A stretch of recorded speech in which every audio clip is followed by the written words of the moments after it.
Jardine Matheson Co., later Jardine Matheson Co.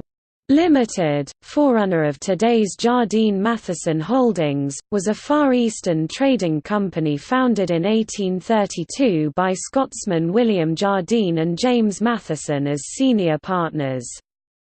Trafficking opium, while trading cotton, tea, silk and a variety of other goods, from its early beginnings in Canton, modern-day Guangzhou. In 1844 the firm established its head office in the new British colony of Hong Kong, then proceeded to expand all along the China coast. By the end of the 19th century, Jardine, Matheson Co. had become the largest of the foreign trading companies in the Far East and had expanded its activities into sectors including shipping, cotton mills and railway construction. Further growth occurred in the early decades of the 20th century with new cold storage, packing and brewing businesses, while the firm also became the largest cotton spinner in Shanghai. After the founding of the People's Republic of China on 1 October 1949, doing business in the country became increasingly problematic. As a result, foreign businesses gradually withdrew from the mainland, with Jardines leaving in 1954 to reconsolidate its business in Hong Kong. The firm would not return to mainland China until 1979, following the reform and opening up of the country.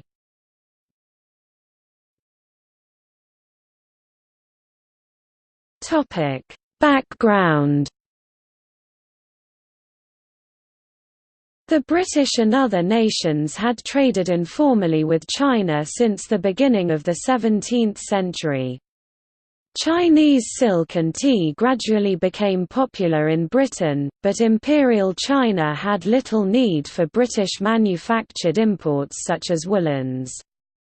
Concerned at what they saw as the encroachment of «barbarians» in the Celestial Kingdom, successive Chinese emperors issued numerous edicts restricting trade with foreigners under what was known as the Canton system. From the middle of the 18th century, merchants were restricted to an area of Canton on the South China coast, where they were permitted to trade with a group of Chinese merchants known as the Kohong, who operated from 13 factories located on the banks of the Pearl River. One of the commodities that the Chinese merchants were interested in buying was opium, considered to have been the world's most valuable single commodity trade of the 19th century. Trade in the drug was controlled by the East India Company, who had been granted a monopoly by the British Crown in 1773, giving them sole access to the opium of Bengal, although independent traders could still obtain supplies in Malwa, India. However, opium imports were banned in China as reaffirmed by a 1796 edict issued by the Jiaqing Emperor, and the only way that the drug could enter the country was if it was smuggled in. At the time, opium was legal and considered relatively safe in the West. As a result, the trade-hungry British Empire considered China's refusal to allow imports of the drug an affront to their principles of free trade espoused by Adam Smith and other leading thinkers of the day. Early history. William Jardine was born in 1784 in the Scottish Lowlands and graduated from Edinburgh University with a degree in medicine. In 1803, at the age of 19, he became a surgeon on the ships of the British East India Company working the trading routes between London, China and India, a position he held for the next 14 years. As a senior ship's officer, Jardine was allocated an amount of cargo space equal to 2 chests which he could use to conduct his own business. Using this space, the doctor soon discovered that trading opium was more profitable than practicing medicine. It was during these early days that Jardine found himself on board a ship captured by the French with all its cargo seized. Despite this setback, a trading partnership formed at the time by Jardine with a fellow passenger, a Parsi Indian called Jamseji Jijaboy, would endure for many years. In Canton, Jardine met a naturalised Briton of Huguenot extraction named Charles Magniac, brother of Hollingworth Magniac, both of whom would later partner with the Scotsman. Jardine learned that there were ways by which to a small extent the monopoly of the East India Company could be circumvented, so in 1819 Jardine left his first employers and began the process of establishing his own private firm. In 1822, he set up in Canton as a free merchant and later, in 1828, joined the established firm of Magniac & Co., which was the forerunner to Jardine Matheson Co. James Matheson was born in 1796 in the Scottish Highlands and also attended Edinburgh University. He began work in 1815 as a free merchant in Calcutta at his uncle's agency house, Mackintosh & Co., trading goods and services between different markets and communities. One day his uncle entrusted him with a letter to be delivered to the captain of a soon-to-depart British vessel. Matheson forgot to deliver the missive and the vessel sailed without it. Incensed at his nephew's negligence, the uncle suggested that young James might be better off back in England. He took his uncle at his word and went to engage a passage back home. Instead, on the advice of an old sea captain, Matheson went to Canton. Here he became an independent merchant acting as agent for firms engaged in the rapidly expanding Indian export market.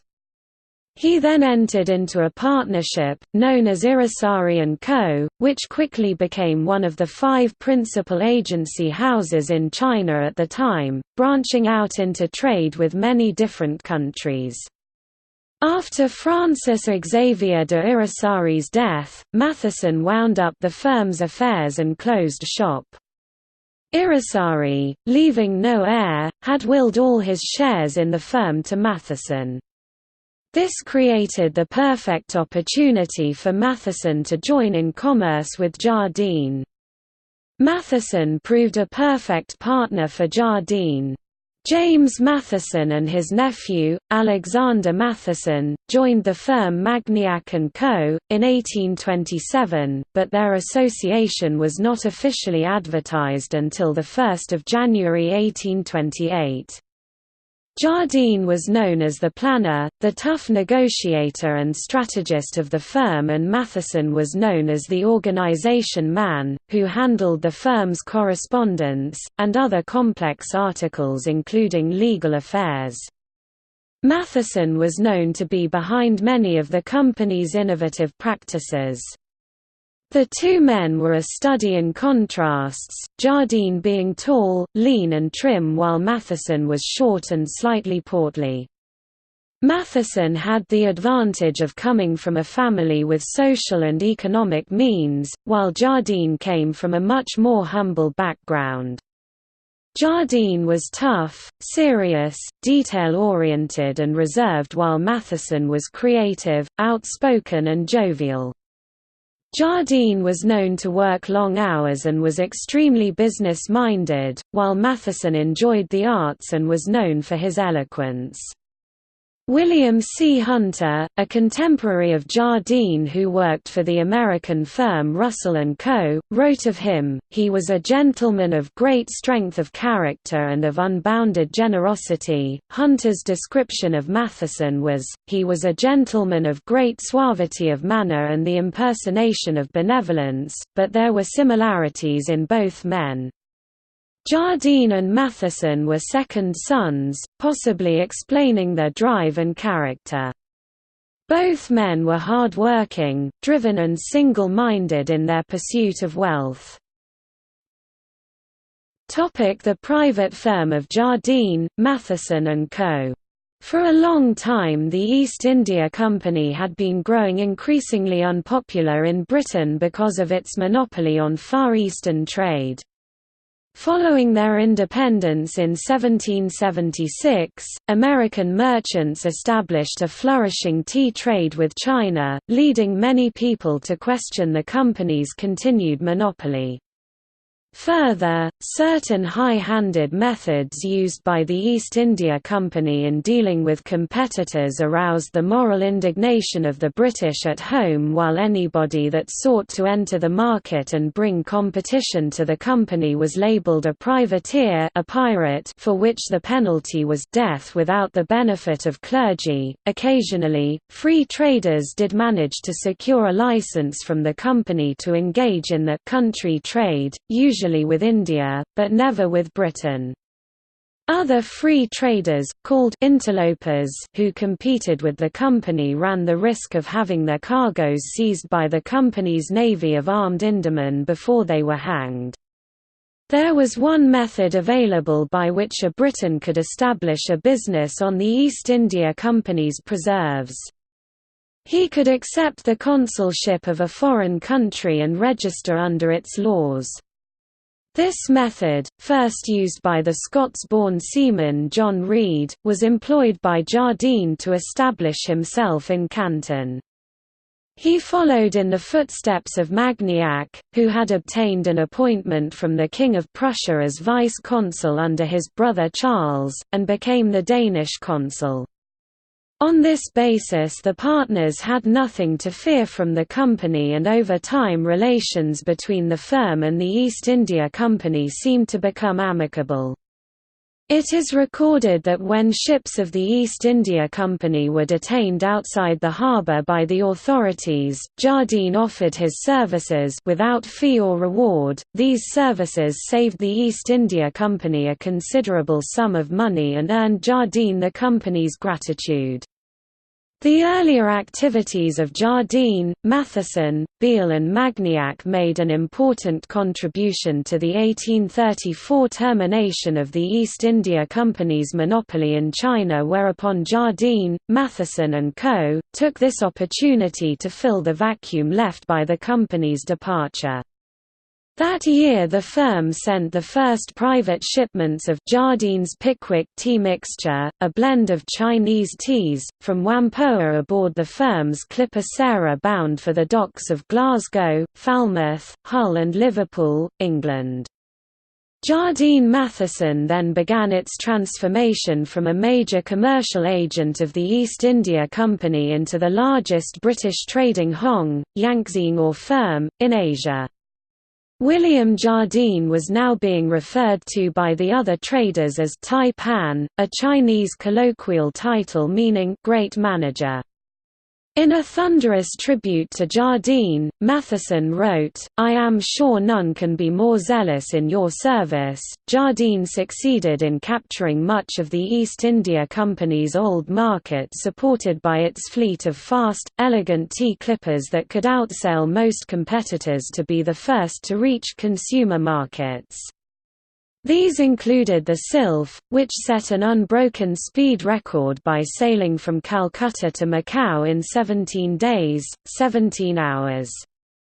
Jardines was also the first company to engage an official tea taster in China to ensure they had a greater understanding of the different varieties of tea, thus enabling them to command the best prices.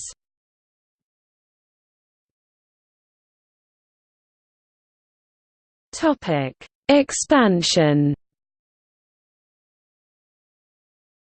In the early years of the 19th century, both Jardine and Matheson went into partnership with Magniac, who subsequently retired to England in 1828.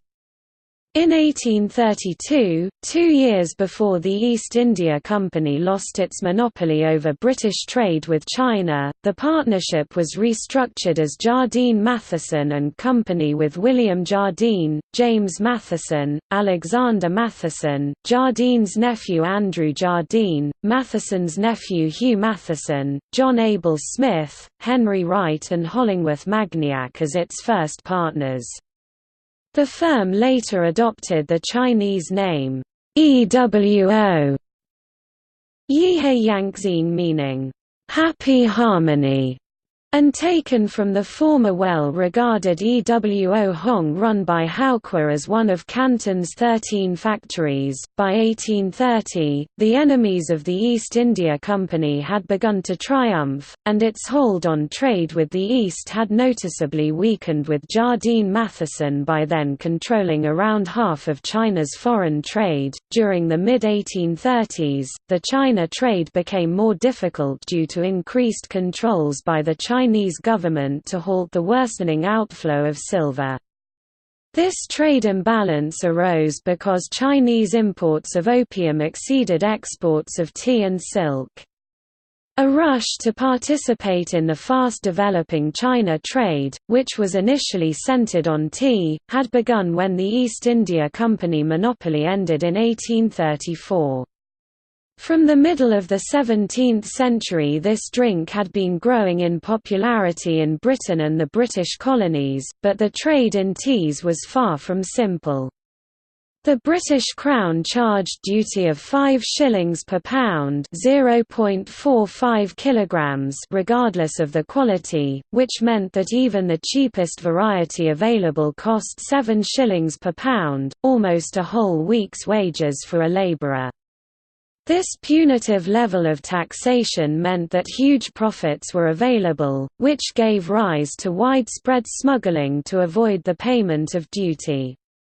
To profit in the China trade, participants had to be ahead of all competition, both legitimate and otherwise.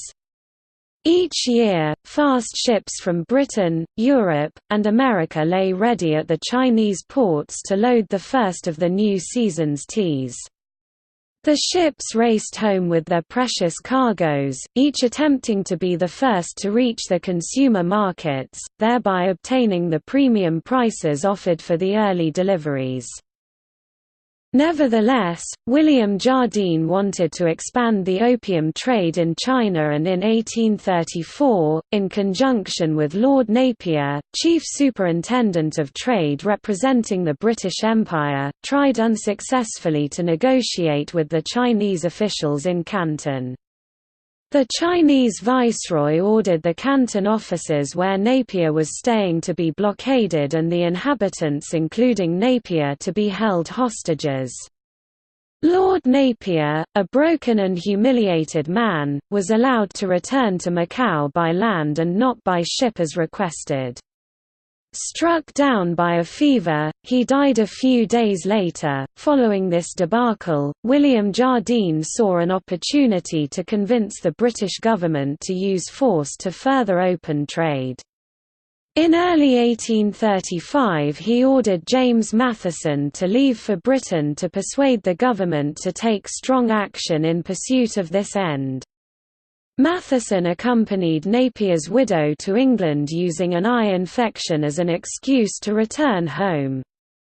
On arrival, he travelled extensively and held meetings both for government and trade purposes to gather support for a war with China.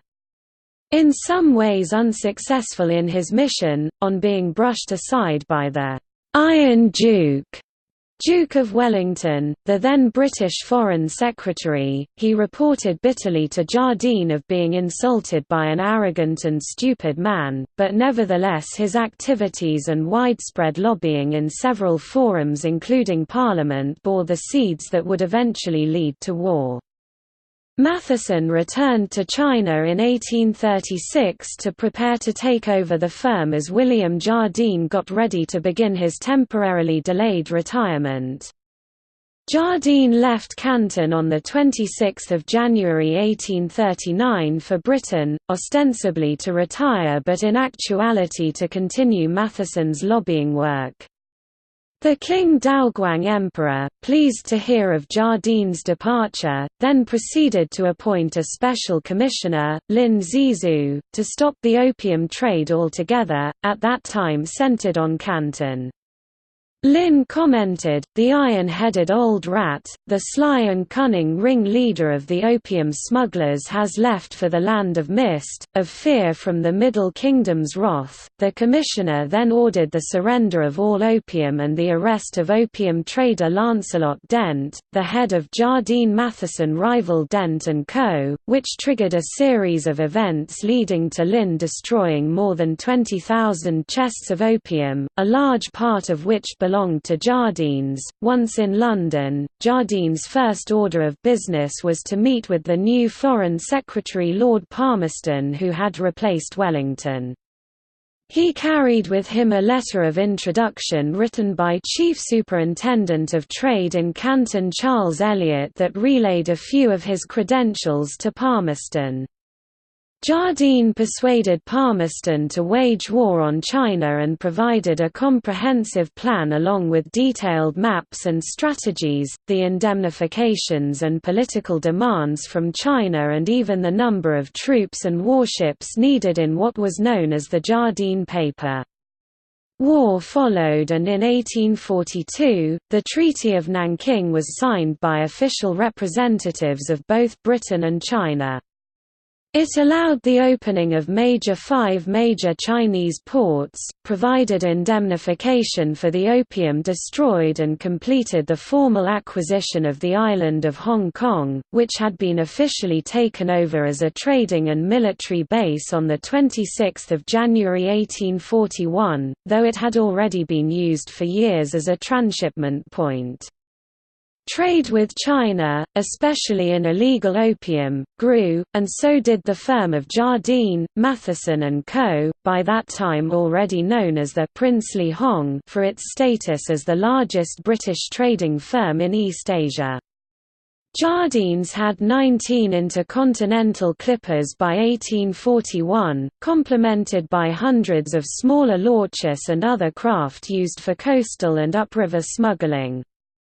As well as smuggling opium into China, Jardines traded sugar and spices from the Philippines, exported Chinese tea and silk to England, acted as cargo factors and insurance agents, rented out dockyard facilities and warehouse space, as well as financed trade.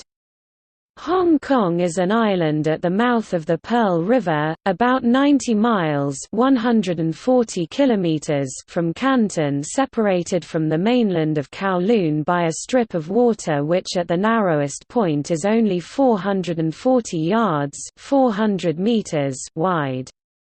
As late as 1840, the island seemed to have no potential development value. Lying just below the Tropic of Cancer, its climate was considered hot, humid, and unhealthy. In area, the island is less than 30 square miles (78 square kilometers) and rises steeply from the water. Before Westerners arrived, the total land and water population of around 5,000 fisherfolk and quarrymen lived along the eastern and southern shores. It was also suspected that pirates used the island as a hiding place.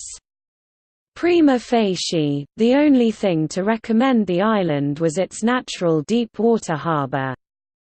Hong Kong came from the Cantonese Hung Gong, Xianggang meaning fragrant harbour, and possibly originated from the scent emanating from the sandalwood incense factories across the water in what is now Shenzhen. James Matheson had long believed in the future of Hong Kong. In his own words, "The advantage of Hong Kong would be that the more the Chinese obstructed trade in Canton, the more they would drive trade to the new English settlement. Moreover, Hong Kong was admittedly one of the finest harbours in the world." His enthusiasm was not shared by many of his fellow merchants.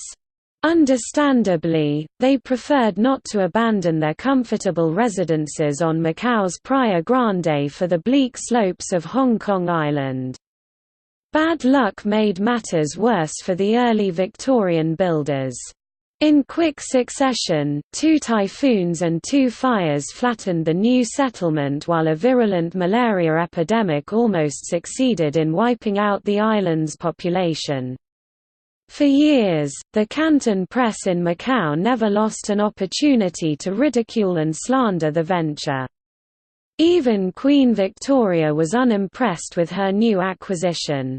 Once she wrote a sarcastic note to the King of the Belgians, "Albert is so much amused at my having got the island of Hong Kong, and we think Victoria ought to be called Princess of Hong Kong as well as Princess Royal." Despite the setbacks and ridicule, the colony's founders refused to be discouraged.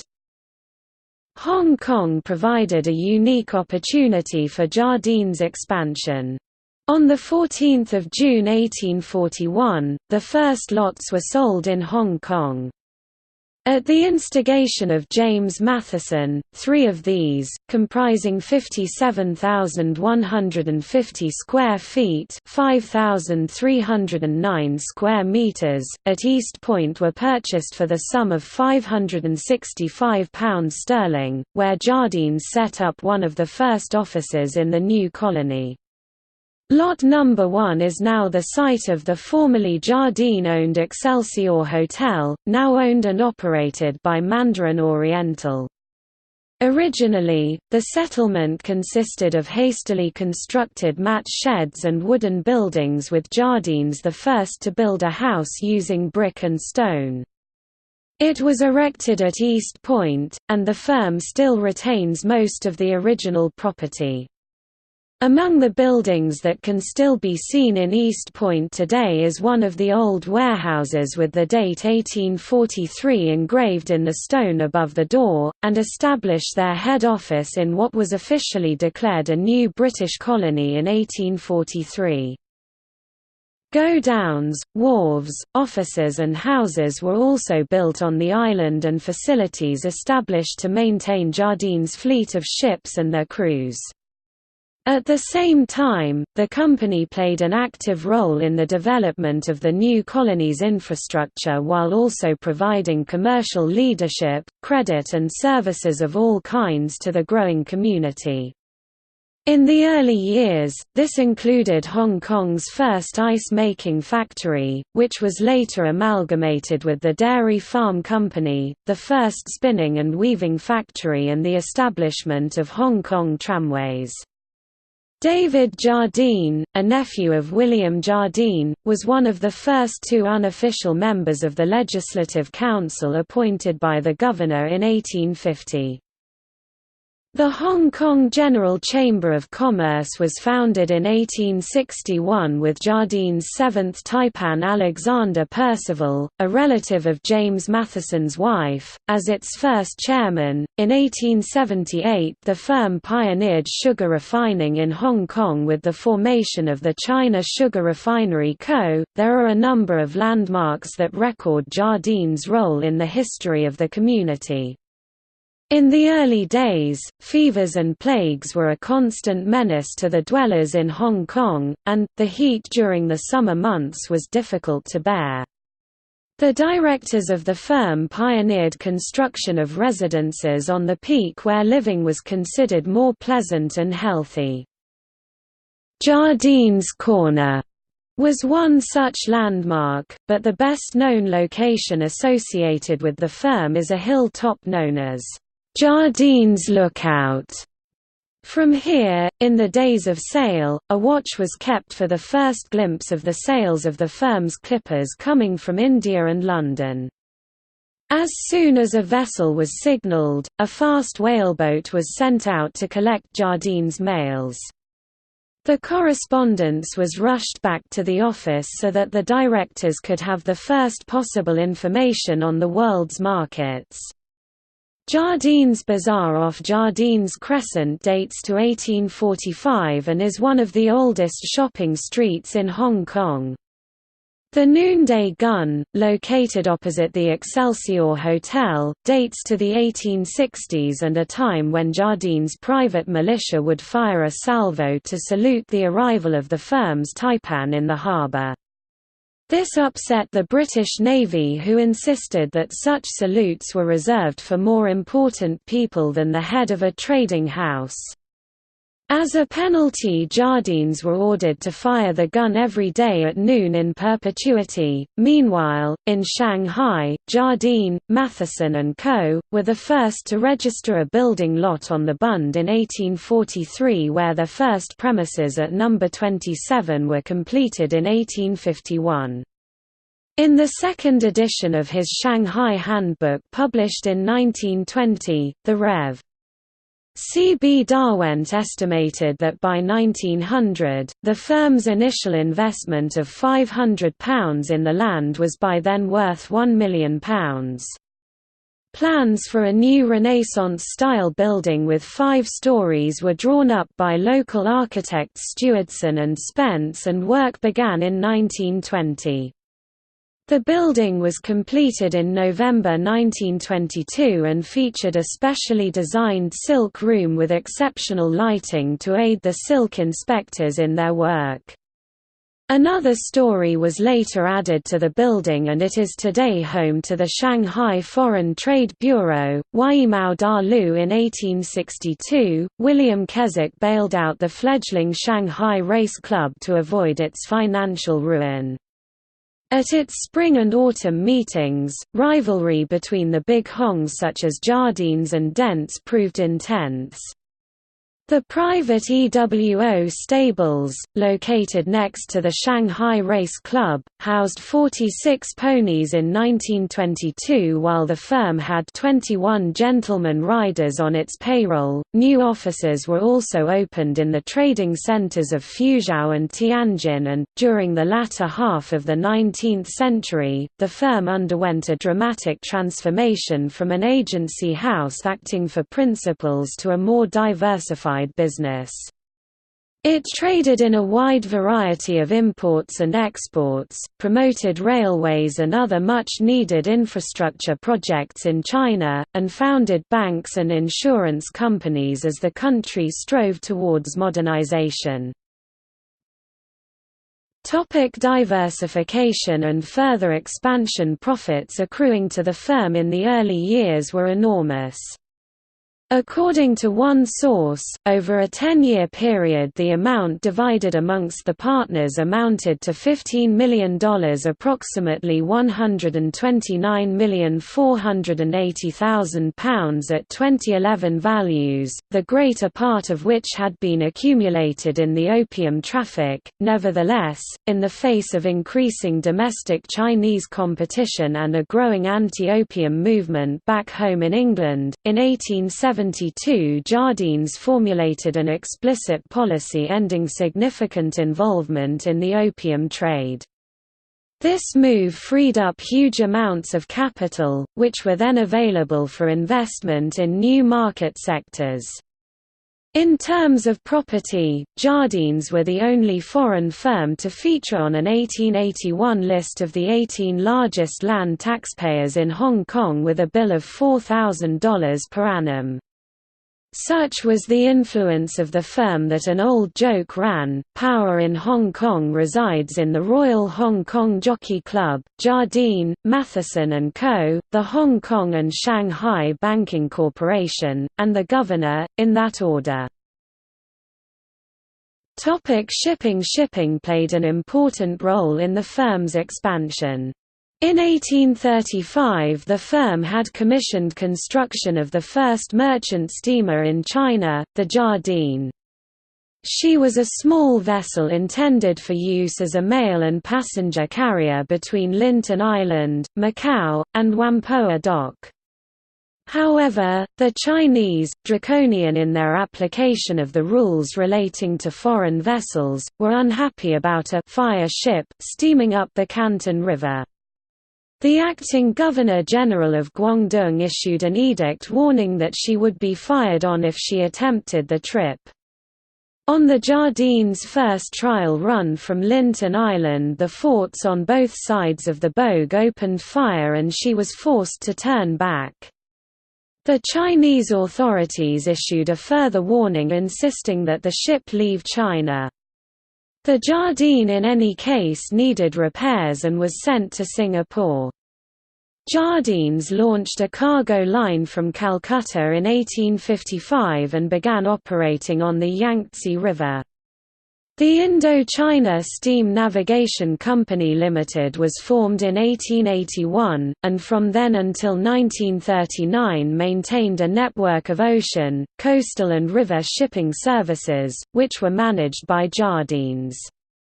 In 1938, during the Second Sino-Japanese War, the company bought 4 ships, Haiyuan, Haili, Haichun and Haihung from the China Merchant Steam Navigation Company, which were subsequently operated between Hong Kong and Tientsin, modern-day Tianjin. The first ocean-going steamships owned by Jardines ran chiefly between Calcutta and the Chinese ports. They were fast enough to make the 400-mile (640 km) trip in 2 days less than rival P&O vessels.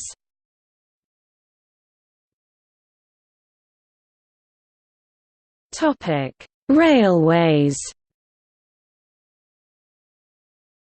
In spite of firm resistance, Jardines lobbied hard against the government of China for many years to open a railway system.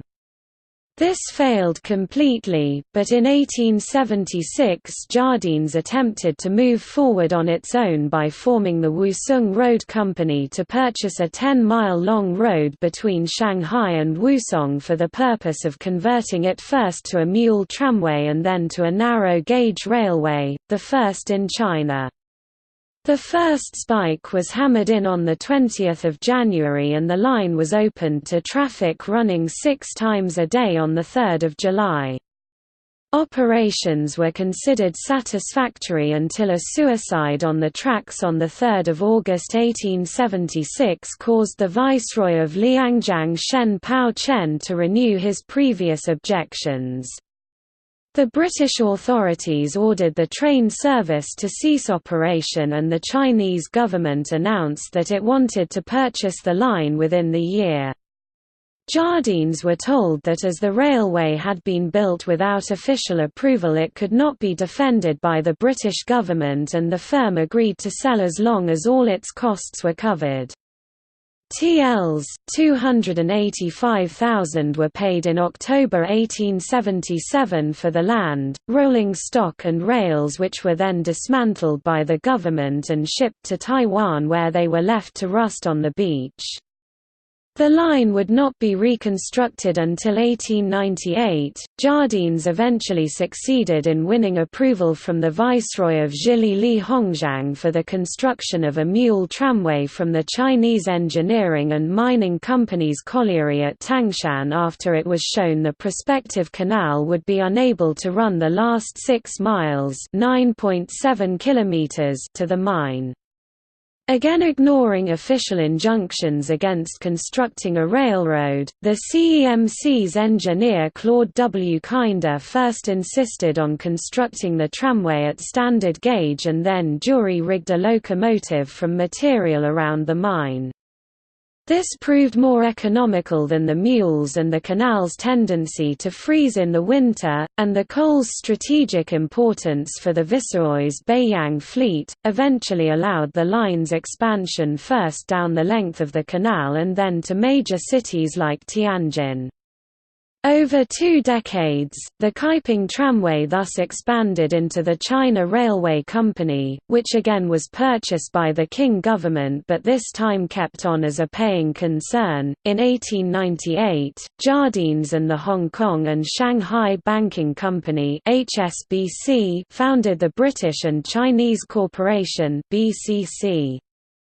The Civil Engineering Partnership Sir John Wolfe Barry and Lieutenant Colonel Arthur John Barry were appointed joint consulting engineers to the British and Chinese Corporation. The corporation rebuilt the old Wusung line and then went on to be responsible for much of the development of China's railway system, both in the Yangtze Valley and in extensions of the Northern Imperial Railways from Shanhaiguan to Newchawang and Mukden. The Shanghai to Nanjing line was built by Jardines between 1904 and 1908 at a cost of £2.9 million. The BCC was also responsible for the construction of the Kowloon to Canton Railway. Wharves and real estate. On the initiative of Jardines and Sir Paul Chater, the Hong Kong and Kowloon Wharf and Go-Down Company Limited was formed in 1886. 3 years later, on 2 March 1889, then Taipan James Johnston Keswick again partnered with Chater to form the Hong Kong Land Investment and Agency Company Limited, later Hong Kong Land. The first project undertaken by the new company was the reclamation of an area of 65 acres (260,000 square meters) of building land some 250 feet (76 meters) wide along a new waterfront road that came to be known as Chater Road. Following an amalgamation of several local wharves in 1875, Jardine, Matheson Co. were appointed general managers of the Shanghai and Hongqiu Wharf Co., Limited. In 1883, the old Ningpo Wharf was added, and in 1890 the Putung Wharf purchased.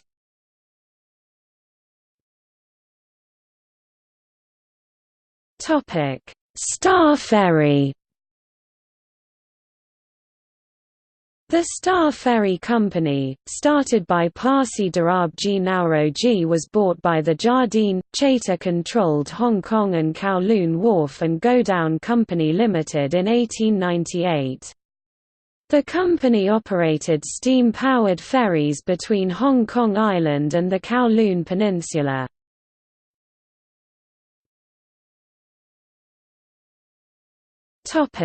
Hong Kong Tramways Limited.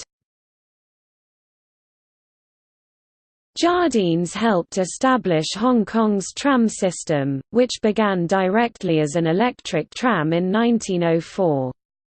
The company is now owned jointly by Veolia Transport and the Wharf Holdings, successor to the Hong Kong and Kowloon Wharf and Go-Down Company Limited.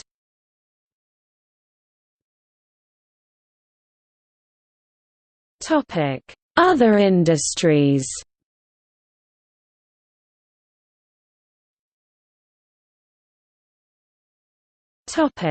Insurance. Jardines insurance business, founded as the Canton Insurance Office in 1836 to support its shipping business, began offering underwriting services in many of the places where the company had offices and agencies and, as late as 1860, was still the only insurance company in China. In addition, to cater for clients traveling between Europe and the Far East, the firm had representation along the main steamer routes and at points on the Trans-Siberian Railway, including an agency in Moscow. The Canton Insurance Office was later renamed the Lombard Insurance Co.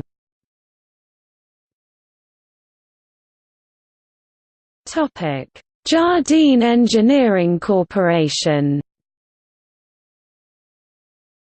Known in Chinese as Yie Luqi Yuxian Gongxi, Yihejiqi Yuxian Gongxi, literally, Happy Harmony Tool House. What became Jardine Engineering Corporation (JEC) in 1923 grew out of the period when the business of importing machinery, tools and industrial equipment to support China's development, until then handled by Jardine's engineering department, increased to a stage where it could stand alone as a separate company.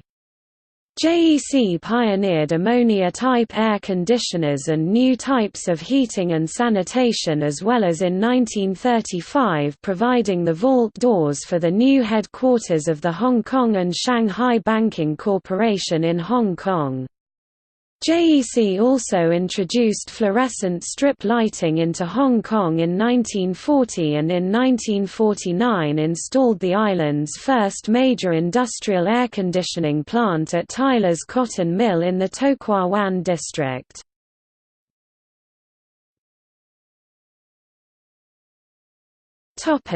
Overseas interests. Jardines was the first foreign trading house to establish a base in Japan when William Keswick, a descendant of William Jardine's sister Jean, was sent there in 1859 following the country's opening up to the outside world.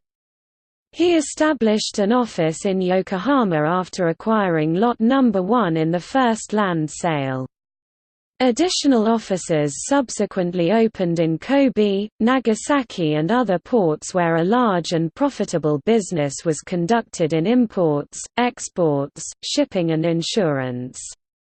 Jardines also operated in Nairobi in the then British Protectorate of Kenya through its Jardine Matheson East Africa Limited subsidiary and held a majority stake in the South African company Rennie's Consolidated Holdings, until it disposed of this 74% stake to Old Mutual in 1983.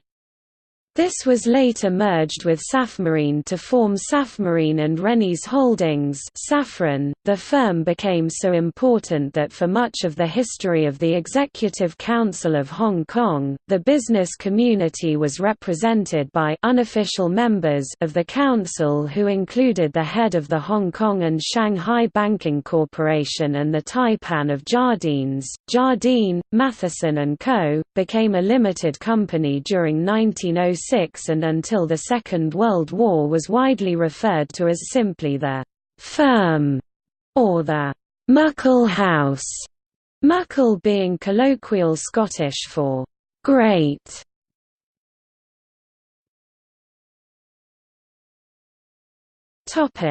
The EWO companies. From the end of the 19th century, Jardines created a number of new companies using their Chinese name, EWO. The first of these was the EWO Cotton Spinning and Weaving Co. Founded in Shanghai in 1895, it was the first foreign-owned cotton mill in China. Two other mills were subsequently started up in Shanghai, the Yangtzepu Cotton Mill and the Kung Yik Mill. In 1921 these three operations were amalgamated as EWO Cotton Mills, Limited and registered in Hong Kong. Before the Second Sino-Japanese War 1937–1945, the three mills operated a total of 175,000 cotton spindles and 3,200 looms. In addition, the company extended its activities to include the manufacture of waste cotton products, jute materials, and worsted yarns and cloths. The company suffered considerable loss of machinery during the war. Then in January 1954, Jardines took out adverts in the Hong Kong papers stating that it had ceased to act as general managers of EWO cotton mills. The EWO UN Press Packing Company, also known as the EWO Press Packing Company, was established in Shanghai in 1907 and owned jointly by Jardines and a Chinese partner. When the partner retired in 1919, Jardines became sole proprietors of a company with total floor space of 125,000 square feet (11,600 square meters), which provided a normal annual output of 40,000 to 50,000 bales, quantities that doubled during peak years.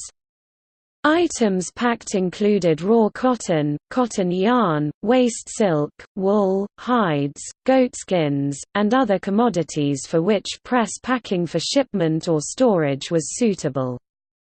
The firm also offered rooms to the public for use in the sorting, grading, and storage of all types of cargo.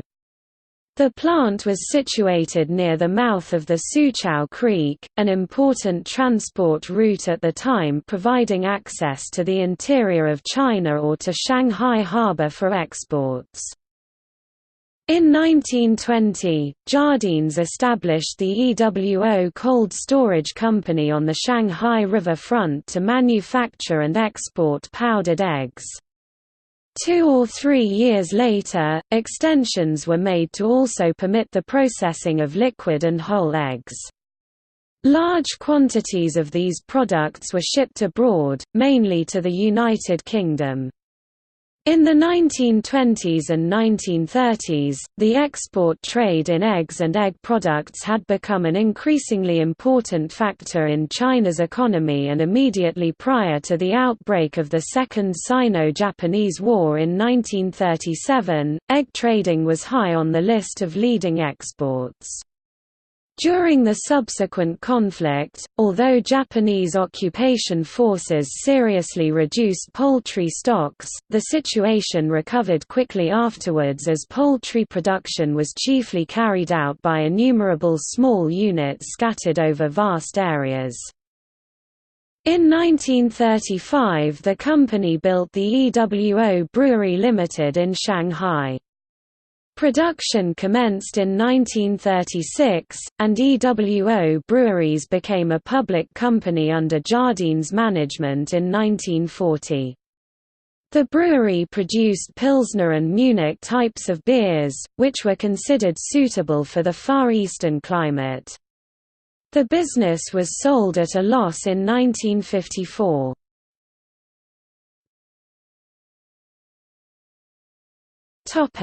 Imports and exports. Jardines were a major importer and exporter of all manner of goods prior to the 1937 Japanese invasion of China. Tea and silk ranked high on the list of commodities exported. As long ago as 1801, precursor firms to Jardines had secured the first licenses from the East India Company to export teas to New South Wales and Van Diemen's Land, and when the East India Company's trade monopoly was overturned in 1834, the firm lost no time in expanding its tea business. By the 1890s Jardines were exporting large quantities of Keeman, Souchong, oolong, gunpowder, and chun-mi tea. Ocean steamers laden with these cargoes departed from Fuzhou and Taiwan, as well as from the firm's godowns warehouses on the Shanghai Bund bound for Europe, Africa, and America. Silk played a prominent role as a commodity during Jardine's first century of operation. Before the Japanese invasion, the firm shipped from Japan to America, France, Switzerland, England, and elsewhere. For many years before war broke out in the late 1930s, the firm operated its own EWO silk filature or factory for producing the material. The firm also owned large warehouses in Shanghai, Tientsin, Qingdao, Hankow, and Hong Kong, which provided access to the products of the Cold North, such as wool, furs, soya beans, oils, and oilseeds and bristles, as well as the produce of the vast agricultural center, which included tung and other vegetable oils and oilseeds, egg products, bristles, and beans, and also the marketable yield of the sunny south, its tung oil, aniseed, cassia bark, and ginger. Hong Kong and Shanghai were the main import and export centers, while branch offices also engaged in these activities on a smaller scale, dealing in products from timber to foodstuffs, from textiles to medicines, from metals to fertilizers, and from wines and spirits to cosmetics. Correspondence. From early on in its history, Jardines did business with a series of correspondents in other countries. These companies acted as agents for Jardines and were either independent or partly owned by the firm. In London's Lombard Street, Matheson Co. Limited, founded in 1848 as a private house of merchant bankers, became a limited company in 1906 and acted as Jardine's correspondent in London. The company was controlled by Jardines and the Keswick family and was the leading Far Eastern house in London. New York-based Balfour, Guthrie & Co., Limited, a firm founded by three Scotsmen in 1869, looked after the firm's interests in the United States of America. Further correspondents were located in various countries in Africa, Asia and Australia. Jardine's sister company in Calcutta, Jardine Skinner & Co., was established in 1844 by David Jardine of Balgray and John Skinner Stewart. It became a major force in the tea, jute and rubber trades. During the Second World War the company changed its name to Jardine, Henderson, Limited, later run by John Jardine Patterson.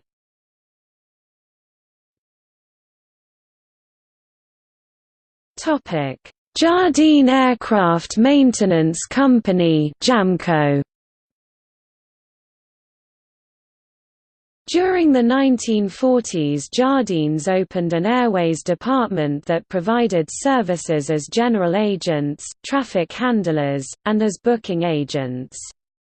During this period, British Overseas Airways Corporation (BOAC) appointed Jardines as their general agents for Hong Kong and China.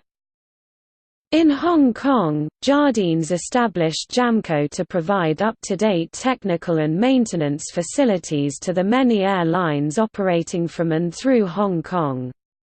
JAMCo was eventually merged with Cathay Pacific's maintenance interests, to form HAECO, on 1 November 1950.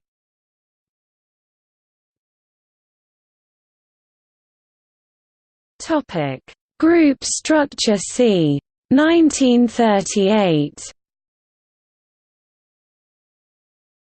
This is a snapshot of Jardines in c. 1938.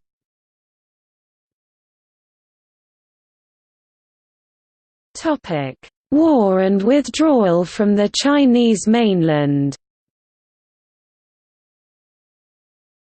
Unrest and conflict in China in the 1930s, the Second World War from 1939 to 1945 and the Communist Revolution in China in 1949 generated great turmoil in the region and created many challenges for foreign companies such as Jardines to overcome.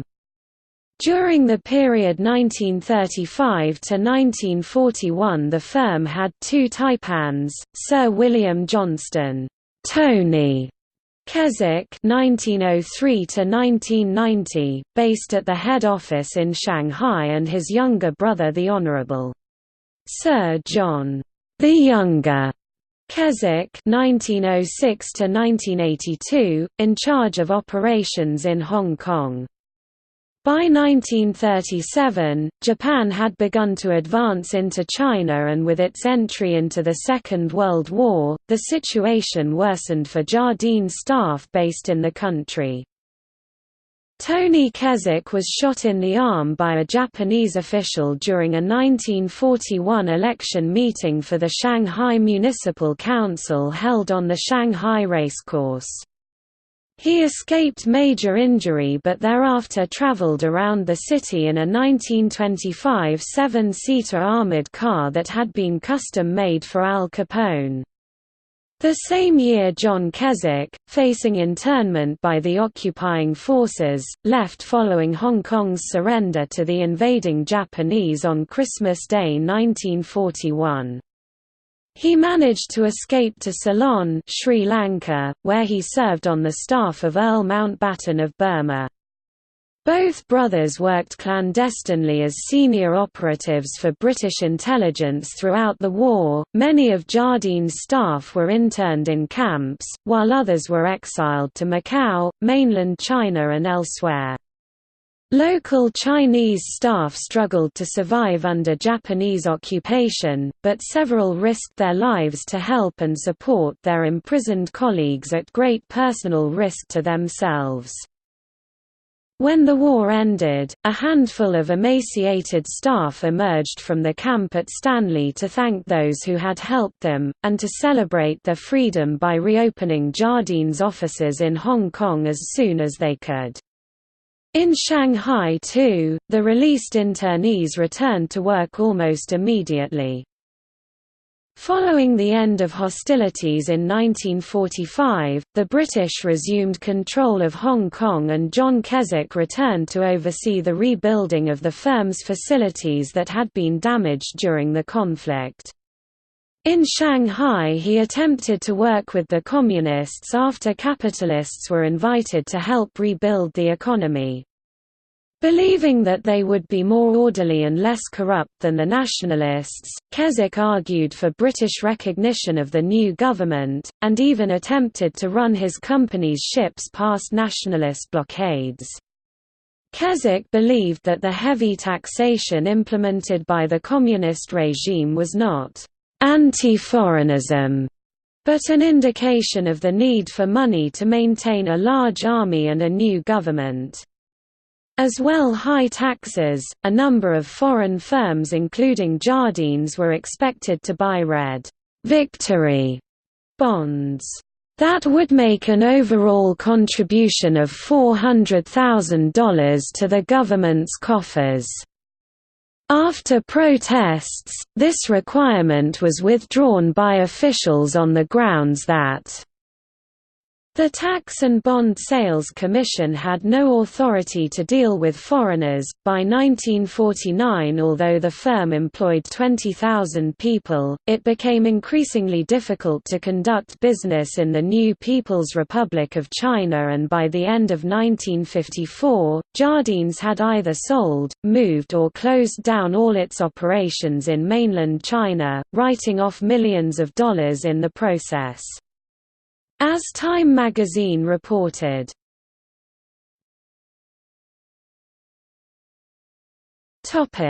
post-war restructuring.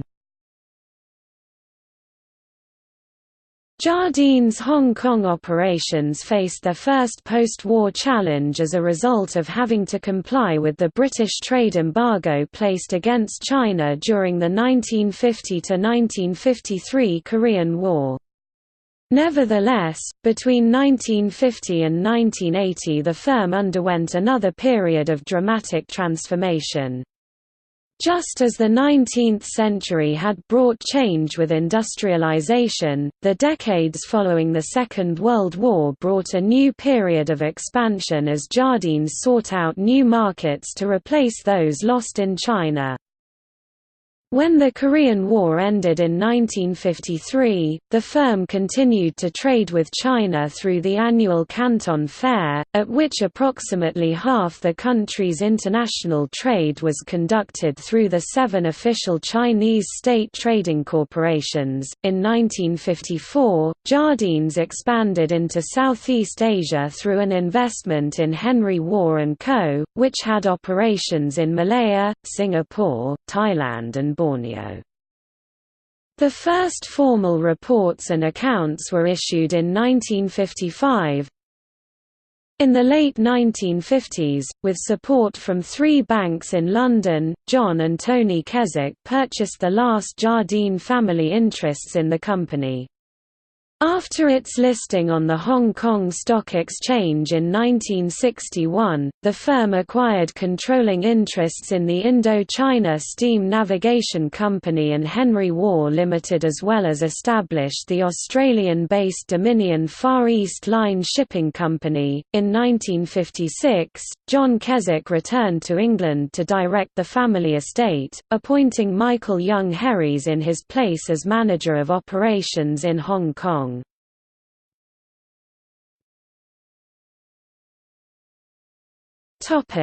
1960 to 1970. Jardine, Matheson Co. offered its shares to the public in 1961 during the stewardship of Taipan Sir Hugh Barton, an offer that was oversubscribed 56 times.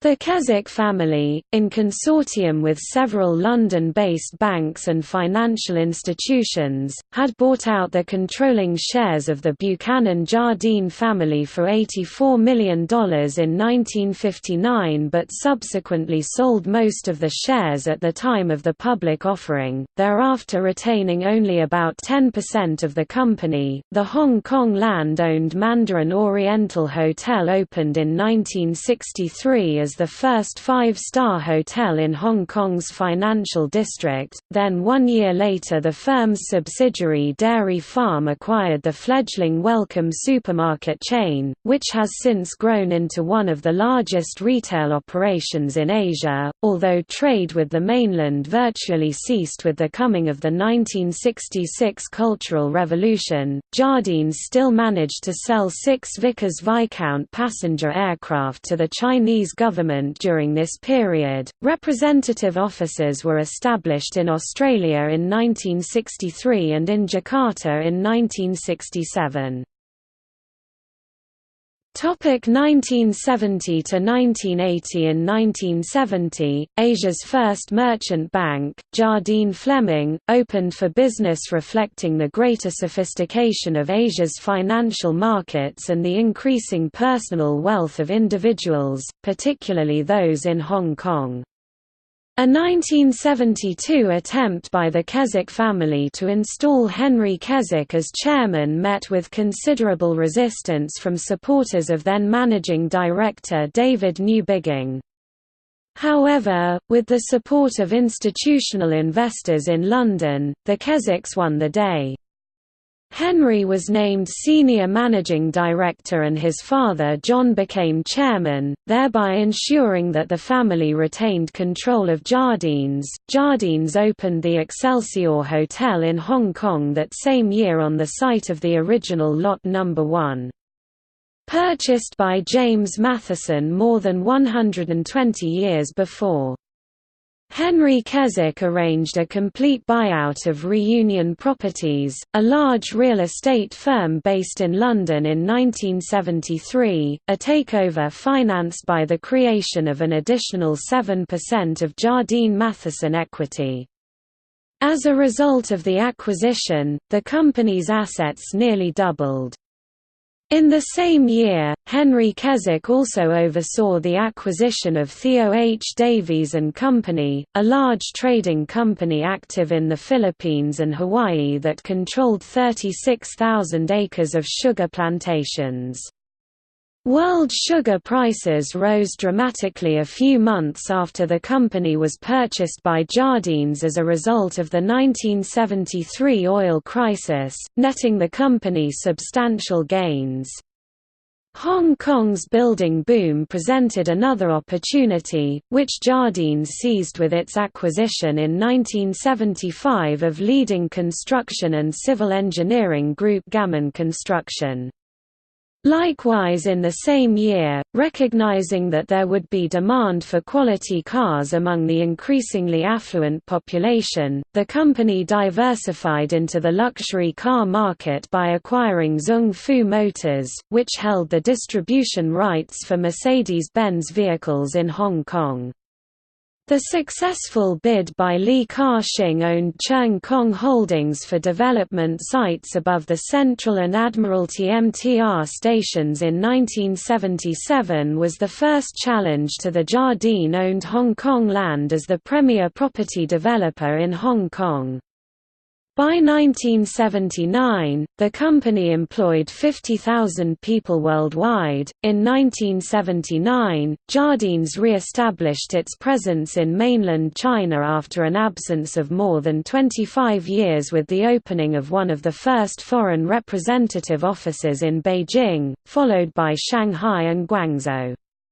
A year later Maxim's Catering, in which Dairy Farm holds a 50% interest, established the Beijing Air Catering Company Limited, the first foreign joint venture in mainland China since the start of the «open door» policy. Jardine Schindler followed as the first industrial joint venture. That same year, Jardine also entered into a joint venture with advertising giant McCann Erickson to form McCann Erickson Jardine China Limited.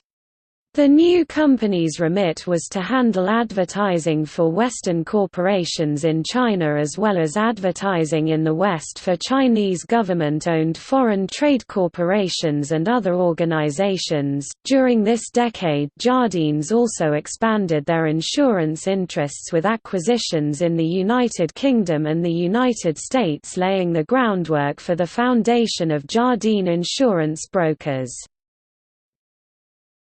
1980 to 1990. By 1980 the firm had operations in Southern Africa, Australia, China, Great Britain, Hong Kong, Indonesia, Japan, Malaysia, Philippines, Saudi Arabia, Singapore, South Korea, Taiwan, Thailand, as well as the United States, and employed 37,000 people.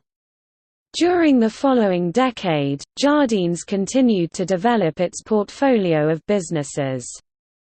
It expanded its motor interests to the United Kingdom, opened Hong Kong's first branded convenience store under the 7-Eleven franchise, acquired the Pizza Hut and IKEA franchises in Hong Kong and Taiwan, and set up a joint venture with Mercedes-Benz in southern China.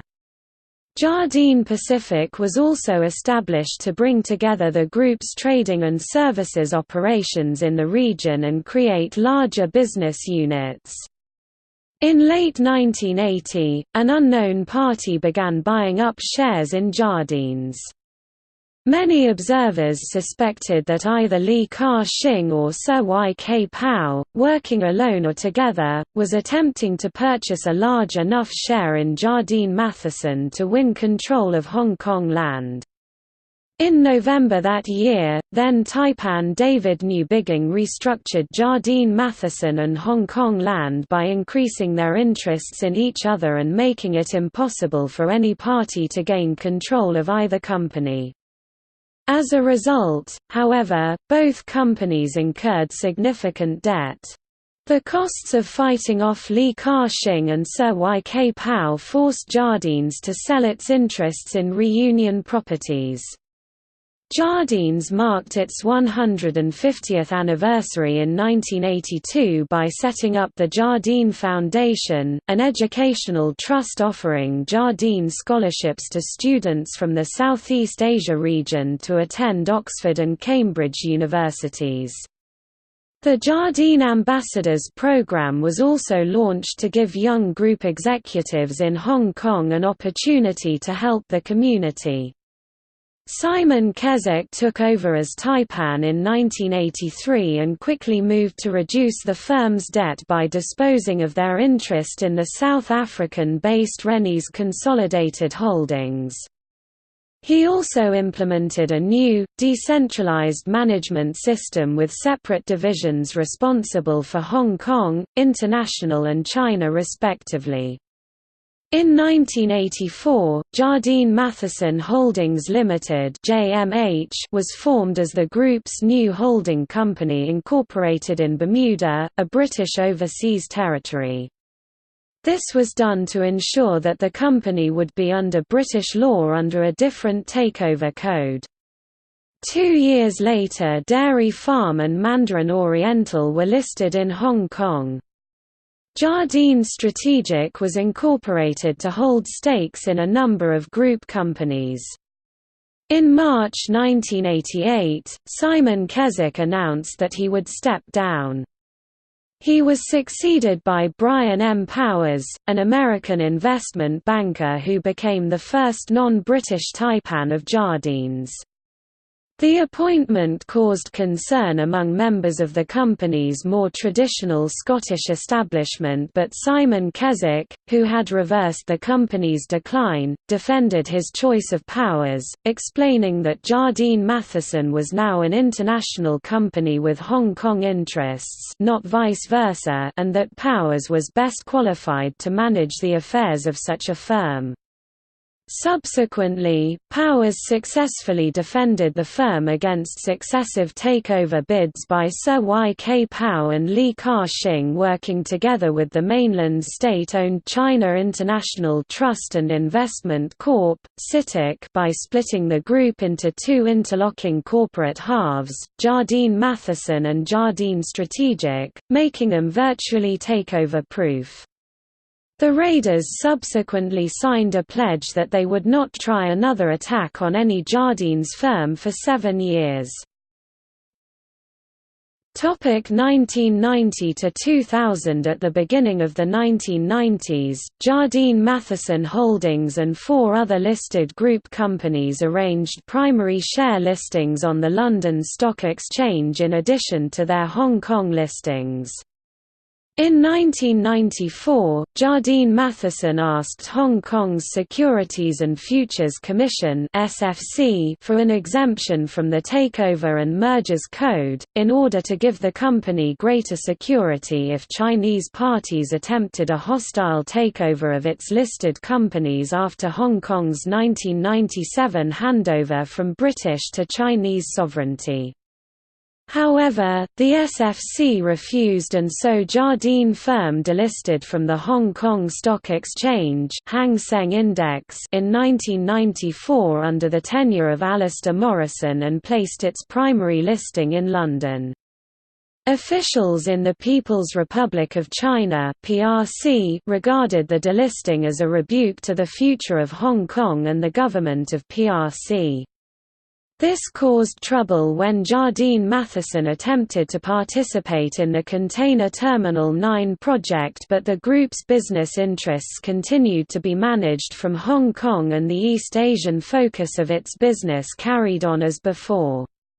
In 1996, Jardine Fleming was ordered to pay $20.3 million to 3 investors for alleged abusive and unsupervised securities allocation practices by Colin Armstrong, head of asset management. The 1997 Asian financial crisis severely affected both Robert Fleming, Jardine's partner in the venture, and Jardine Fleming itself. Robert Fleming was forced to approve massive layoffs in late 1998.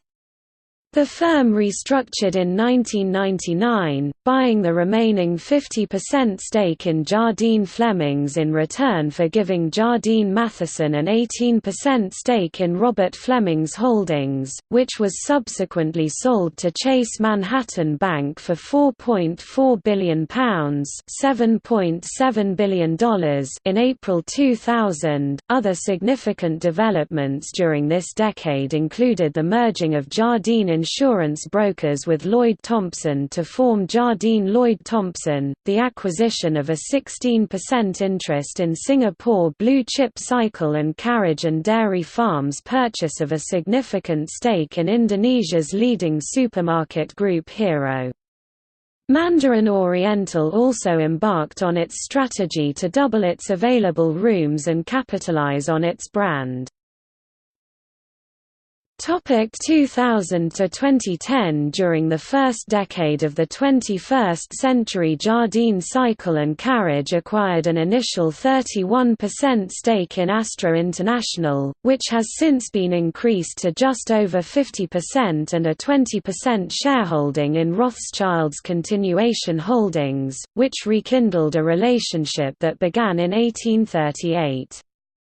Hong Kong Land became a group subsidiary for the first time following a multi-year program of steady open market purchases, while Jardine Pacific raised its interest in Hong Kong Air Cargo Terminals Limited from 25% to 42%. In 2002, the group established Mindset, a mental health charity spearheaded by Jardine ambassadors, as the central focus of the group's philanthropic activities. In 2010, it officially opened Mindset Place, a home for people recovering from the effects of chronic mental illness. From 2003 onwards, Jardine gradually sold off its various holdings in Theo H. Davies & Co. Topic Notes Bibliography Aldrich, Richard J. 2000. Intelligence and the War Against Japan, Britain, America and the Politics of Secret Service. Cambridge University Press. ISBN 0-521-64186-1. Online extract Blake, Robert 1999. Jardine Matheson, Traders of the Far East. London, Weidenfeld and Nicholson. ISBN 0-297-82501-1. Chang, Hsin Pao 1964. Commissioner Lin and the Opium War. Cambridge, Massachusetts, Harvard University Press. Chong, W. E. 1997. The Hong Merchants of Canton, Chinese Merchants in Sino-Western Trade. Routledge. ISBN 0-7007-0361-6. Online version at Google Books. Cochrane, Sherman 2000. Encountering Chinese Networks, Western, Japanese, and Chinese Corporations in China, 1880–1937. University of California Press. ISBN 978-0-520-21625-9. Crush, Peter 1999. Wusong Road, The Story of China's First Railway. Hong Kong. ISBN 962-85532-1-6. Dong, Stella 2000. Shanghai, The Rise and Fall of a Decadent City. New York, HarperCollins Publishers. ISBN 978-0060934811. Earnshaw, Graham 2008. Tales of Old Shanghai. Hong Kong, Earnshaw Books. ISBN 978-988-17-6211-5. Farooqi, Amar 2005. Smuggling as Subversion, Colonialism, Indian Merchants, and the Politics of Opium, 1790–1843. Lexington Books. ISBN 978-0-7391-0886-4. Greenberg, Michael 2000. Tuck, Patrick J. N., ed. British Trade and the Opening of China, 1800–1842, 9. New York, Routledge. ISBN 0-415-18998-5. Hunt, Janan 1999. The India–China Opium Trade in the 19th Century. McFarland and Company. ISBN 978-0-7864-0715-6. Online version at Google Books. Jardine, Matheson Co., 1947.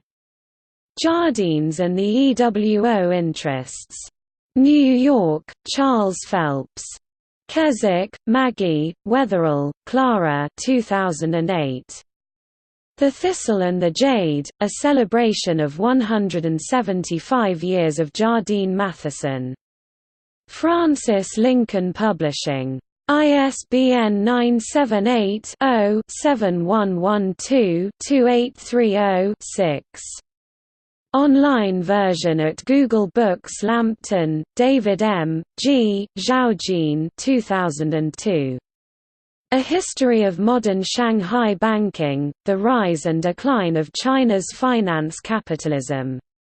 ISBN 0-7656-1003-5. Online version at Google Books. Lefevre, Edward 1974. Western Enterprise in Late Qing China, a selective survey of Jardine, Matheson and Company's operations, 1842–1895 in Harvard East Asian Monographs 26. Cambridge, Massachusetts, Harvard University Press. ISBN 978-0-674-95010-8. Matheson Co, Carol 2004. A Business in Risk, Jardine Matheson and the Hong Kong Trading Industry. Prager. ISBN 978-0-275-98035-1. Online version at Google Books. Mayer, David R. 2000. Hong Kong as a Global Metropolis. Cambridge University Press. ISBN 978-0-521-64344-3. Online version at Google Books. NGO, Tak Wing, ed. 2002. Hong Kong's History, State and Society under Colonial Rule. Routledge. ISBN 978-0-415-20305-0. Online version at Google Books. Riven, John Luke 2008, Van Dyke, Rood, ed. Encyclopedia of the Cold War, Volume 1. Routledge. p. 295. ISBN 978-0-415-97515-5. Schenk, Catherine R. 2002. Hong Kong as an International Financial Centre. Emergence and Development, 1945–1965. Routledge. DOI 10.4324797802031832998.ch2. ISBN 978-0-415-20583-2. Tamura, Eileen 1997. China, Understanding Its Past. University of Hawaii Press. ISBN 978-0-8248-1923-1. Online version at Google Books. Sang, Steve 2007. A Modern History of Hong Kong. I.B. Tauris and Company. ISBN 978-1-84511-419-0. Online version at Google Books. Wakeman, Jr., Frederick 1992. The Canton Trade and the Opium War in John K. Fairbank, The Cambridge History of China, Volume 10, Part 1. London. ISBN 0-521-21447-5. Ward Fay, Peter 1976. The Opium War, 1840–1842, Barbarians in the Celestial Kingdom in the early part of the 19th century and the war by which they forced her gates ajar. New York, Norton. ISBN 0-8078-4714-3. Wright, Arnold 1908. 20th-century impressions of Hong Kong, Shanghai, and other treaty ports of China, their history, people, commerce, industries, and resources, Volume 1. Lloyd's Greater Britain Publishing Company.